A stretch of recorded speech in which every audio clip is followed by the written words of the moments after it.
Good morning friends. कैसे हैं आप सब। आज हम लोग साइंस सीरीज की टेस्ट पेपर लगाने की प्रयास करेंगे और जो साइंस सीरीज चल रही है उस सीरीज को फिर हम लोग आगे बढ़ाते हुए आज टेस्ट सीरीज की नंबर्स हैं। आज टेस्ट सीरीज हम लगाएंगे और आप लोग जुड़े रहिए आर के मैथमेटिक्स क्लासेस बेतियाँ रिंकू सर के साथ। आज हम लोग 41 क्वेश्चंस जो फिजिक्स से रिलेटेड है और फिजिक्स और केमिस्ट्री दोनों से रिलेटेड है। या टेस्ट पेपर में आज हम लोग देखेंगे कि किस प्रकार के क्वेश्चन एग्जाम में आते हैं जो एग्ज़ाम की दृष्टि से सबसे इम्पोर्टेंट होगा। तो चलिए करते हैं आज की सेशन की शुरुआत साइंस सीरीज के साथ। जी की इकाई क्या होती है? तो जी मतलब होता है आपको गुरुत्वीय कांस्टेंट, ग्रेविटेशनल कांस्टेंट के नाम से जाना जाता है। और इसकी इकाई क्या होती है? तो जी की इकाई आपके पास न्यूटन मीटर पर केजी है, न्यूटन मीटर स्क्वायर पर केजी स्क्वायर है। तो ऑप्शन नंबर जो इसमें सी है वह न्यूटन मीटर पर स्क्वायर और पर केजी स्क्वायर, यही हमारा ऑप्शन नंबर जो सी होगा या इसका यूनिट होगा। तो जी की इकाई क्या हो जाएगी? न्यूटन मीटर स्क्वायर पर केजी स्क्वायर। आवेग माप है। आवेग किसका माप है? अब द्रव्यमान का, गति की मात्रा का, वेग का या भार का। तो इसमें देखिए आवेग जो है ना वो भार का मात्रक है, भार का माप है, यानी कि किसका मापक है? भार का। अदिश राशि कौन है? तो अदिश राशि किसे कहते हैं? जिसमें आपके केवल मैग्नीट्यूड हो, परिमाण हो, दिशा नहीं होते हैं, उसको अदिश राशि कहते हैं। तो देखिए इसमें दिशा किसकी पास नहीं है? संवेग में दिशा होती है, बल आघूर्ण में डायरेक्शन होता है, त्वरण में दिशा होती है, तो ऊर्जा में आपको दिशा नहीं होती है। अर्थात यह अदिश राशि क्या हो जाएगा? ऊर्जा। इस चारों ऑप्शंस में देखेंगे कि कौन ऐसा राशि, भौतिक राशि जिसमें दिशा नहीं होती, केवल मैग्नीट्यूड होता है, परिमाण होता है, तो केवल ऊर्जा में होती है। निम्नलिखित में से कौन सा सदिश राशि है? तो सदिश राशि अभी आपने देखा था संवेग में तो सदिश होती है, यानी कि दिशा और परिणाम दोनों होते हैं। तो इसमें परिमाण आपके पास संवेग हो जाएगा, क्योंकि सदिश राशि कौन सी होगी? संवेग हो जाएगा। इसमें दाब, तापमान, ऊर्जा और दाब यह अदिश राशि है। इस प्रकार ऑप्शन में भी देख सकते हैं हम लोग, इससे बहुत कुछ क्लियर भी हो जाएगा। तो सदिश राशि आपके पास संवेग होगा और अदिश राशि तापमान हो जाएंगे, ऊर्जा हो जाएगा और दाब हो जाएगा। इस प्रकार क्वेश्चन कहेंगे कि दाब सदिश राशि है कि अदिश राशि? तो बिल्कुल अदिश राशि होगा। ऊर्जा भी अदिश राशि होगा और तापमान भी अदिश राशि होगा।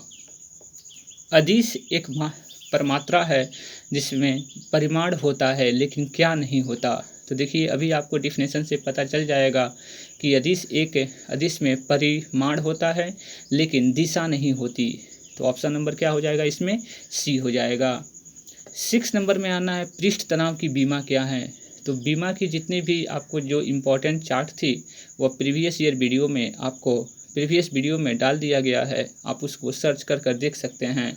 तो वह आपको बीमा की टोटल वीडियो अपलोड था। आज हम देखेंगे कि पृष्ठ तनाव की बीमा क्या होती है। तो पृष्ठ तनाव की बीमा ML0T-2 होती है। बल का सीजीएस यूनिट क्या होता है? तो बल का सीजीएस यूनिट डाइन होता है और एसआई यूनिट न्यूटन होता। यदि एसआई यूनिट पूछता तो न्यूटन हो जाता, लेकिन सीजीएस यूनिट में बल का मात्रक डाइन होता है। 1 माइक्रोन किसके बराबर होता है?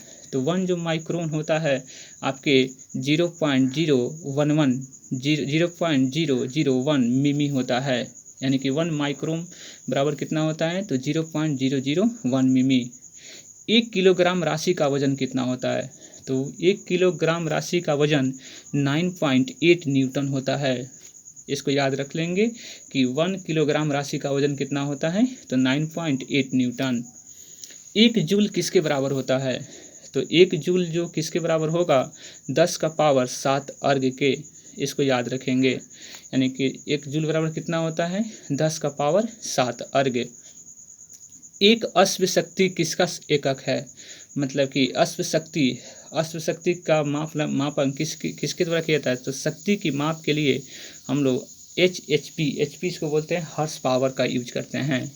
तो शक्ति की मापन के लिए हम लोग अश्व शक्ति का प्रयोग करते हैं। प्रकाश वर्ष किसकी इकाई है? तो आपने कल पढ़ा था प्रकाश वर्ष दूरी की आपकी इकाई है, यानी कि प्रकाश वर्ष किसकी इकाई है? तो दूरी की इकाई है। उसके बाद एक बार बराबर होता है, एक बार में कितने पास्कल होते हैं?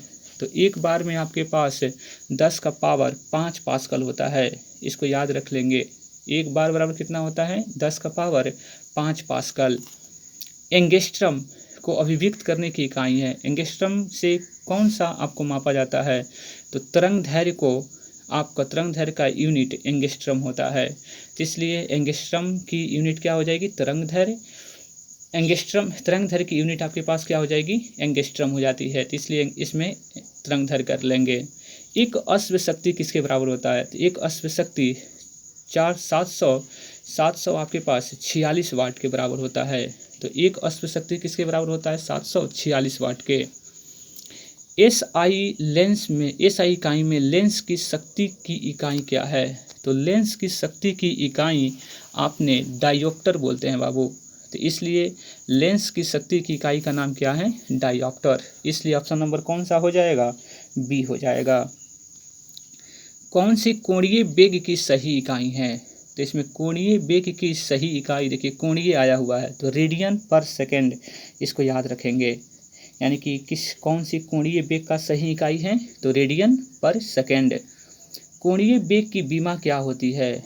तो कोणीय वेग की बीमा आपके पास m0 l0 t-1 होता है। m0 l0 t-1 कोणीय वेग की आपको बीमा हो जाएगी। त्वरण की इकाई क्या है? तो त्वरण आपके पास होता है मीटर पर सेकेंड स्क्वायर। 19 नंबर का ऑप्शन नंबर कौन सा हो जाएगा? सी, क्योंकि त्वरण की इकाई कितनी होती है? मीटर पर सेकेंड स्क्वायर। एक पारसेक में कुल कितने प्रकाश वर्ष होते हैं? तो एक पारसेक में 3.26 प्रकाश वर्ष होते हैं। इसको ध्यान रखना होगा कि एक पारसेक में कितने प्रकाश वर्ष होते हैं? तो 3.26। परम दाब है। परम दाब बताइए इसमें किसको ऑप्शन में देंगे? परम दाब किसके बराबर होगा? तो परम दाब गेज दाब प्लस 1 बार, इसको याद रखेंगे। परम दाब किसे कहते हैं? तो गेज दाब प्लस 1 बार को हम लोग परम दाब कहते हैं। एक फेमटो किसके बराबर होता है? तो फेमटो तब एटो होता है, तो एटो मतलब -18, इसलिए फेमटो का अर्थ होता है 10 का पावर -15 मीटर, इसको बोलते हैं वो फेमटो। यदि एटो का था तो 10 का पावर -18 हो जाता, इसको पीको बोलते हैं। यानी कि पीको फेमटो एटो। उसके बाद बाबू हम लोग करेंगे ताप का SI मात्रा क्या है? ताप का SI मात्रा क्या होता है? तो केल्विन होता है। आपने पढ़ा था कल मात्रा के बारे में, तो ताप का SI मात्रा क्या होता है? केल्विन। ध्वनि की तीव्रता की मात्रक मापी जाती है, तो ध्वनि की तीव्रता जो है ना वह डेसिबल में मापी जाती है, इसको याद रखेंगे। ज्योति तीव्रता की मात्रा क्या है? तो ज्योति तीव्रता की मात्रा की इकाई कैंडेला है, तो ज्योति तीव्रता की इकाई क्या हो जाएगा? कैंडेला। ध्वनि का पिच या तीक्ष्णता का निर्धारण होता है उसकी आवृत्ति से बाबू। ध्वनि की जो पिच होती है ना, मतलब श्रील इसको बोलते हैं, जितनी पतलापन होती है तो वह उसके पीछे रीजन्स होता है उसकी आवृत्ति जितनी मतलब ज़्यादा होगी उसकी पिच उतनी ही अधिक होगी, तो इसलिए आवृत्ति से आपको यह डिपेंड करेगा। निम्नलिखित में किसका भेदन क्षमता अधिक है? तो गामा जो किरण होती है ना उसकी भेदन क्षमता बहुत अधिक होती है, इसलिए गामा किरणों की भेदन क्षमता इन सभी किरणों से अधिक होती है। इलेक्ट्रॉन वोल्ट मात्रक है। इलेक्ट्रॉन वोल्ट किसका मात्रक है? तो इलेक्ट्रॉन वोल्ट ऊर्जा का मात्रक है। किसका मात्रक है? ऊर्जा का। तो इलेक्ट्रॉन वोल्ट का मात्रक कौन सा है? तो ऊर्जा का है। इलेक्ट्रॉन जो वोल्ट है ऊर्जा का मात्रक है। उसके बाद हम लोग काम करेंगे बाबू विद्युत धारा। विद्युत धारा की इकाई क्या होती है? तो विद्युत धारा की इकाई आपको एम्पियर होती है। क्या होती है? तो एम्पियर। हेनरी इकाई है। हेनरी किसकी इकाई है? तो प्रेरकत्व की इकाई है। हेनरी आपने कल पढ़ाए थे कि आपने नेक्स्ट वीडियो में देखा था, तो हेनरी जो है वो आपको प्रेरकत्व की इकाई है। उसके बाद हम लोग चलेंगे विद्युत आवेश की मात्रा क्या है? तो विद्युत आवेश की मात्रा क्या है? तो विद्युत आवेश की आपके पास मात्रा कूलम्ब को कहते हैं। यानी कि विद्युत आवेश की मात्रा को क्या बोलते हैं? कूलम्ब, इसको ध्यान रखना है। रसायन उद्योग में कौन सा मूल रसायन के नाम से जाना जाता है? तो मूल रसायन के नाम से H2SO4 हाइड्रोजन सल्फाइड के नाम से जाना जाता है। रसायन उद्योग में मूल रसायन का नाम माना जाता है, तो मूल रसायन का नाम किसको माना जाता है? तो H2SO4 को। विटामिन के का रासायनिक नाम क्या है? तो विटामिन के का रासायनिक नाम फिलोक्विनोन इसको बोलते हैं। विटामिन के का रासायनिक नाम क्या है? फिलोक्विनोन। कास्टिक सोडा का रासायनिक सूत्र क्या है? तो कास्टिक सोडा का रासायनिक सूत्र NaOH होता है। जल का रासायनिक सूत्र क्या होता है? तो जल का रासायनिक सूत्र आप जानते होंगे कि H2O होता है। निम्न यंत्र से विद्युत धारा की माप करते हैं, यानी कि किससे हम लोग विद्युत धारा की माप करते हैं? तो विद्युत धारा की माप बाबू हम लोग करते हैं एमीटर के द्वारा। किसके द्वारा? तो एमीटर के द्वारा। इसलिए ऑप्शन क्या हो जाएंगे इसमें? डी। डायनेमो परिवर्तन करता है। डायनेमो किसको किसमें परिवर्तन करता है? तो डायनेमो है वह यांत्रिक ऊर्जा को विद्युत ऊर्जा में कन्वर्ट करता है। तो डायनेमो जो है ना, वह यांत्रिक ऊर्जा को विद्युत ऊर्जा में कन्वर्ट करता है। ट्रांसफ़र प्रयोग में आते हैं। ट्रांसफ़र किसके लिए प्रयोग में आते हैं?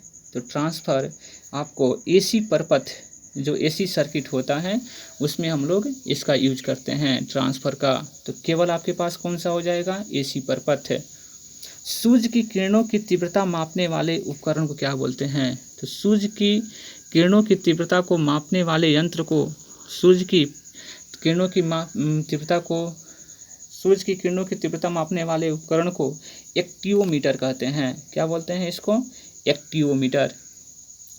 निम्नलिखित में से कौन मैग्नीफाई ग्लास का भांति प्रयुक्त होता है? तो देखिए, मैग्नीफाई ग्लासेस के रूप में हम लोग किस दर्पण या किस लेंस का यूज करते हैं? तो अभिसारी लेंस को यूज करते हैं, ध्यान रखना है। यानी कि मैग्नीफाइंग ग्लास की भांति कौन सी लेंस का उपयोग करते हैं? तो अभिसारी लेंस की। प्रकाश का वेग का सर्वप्रथम खोज किसने किया था? तो प्रकाश के वेग का खोज आपको रोमर ने किया था। यानी कि प्रकाश का वेग का खोज किसने किया था? तो रोमर ने किया था।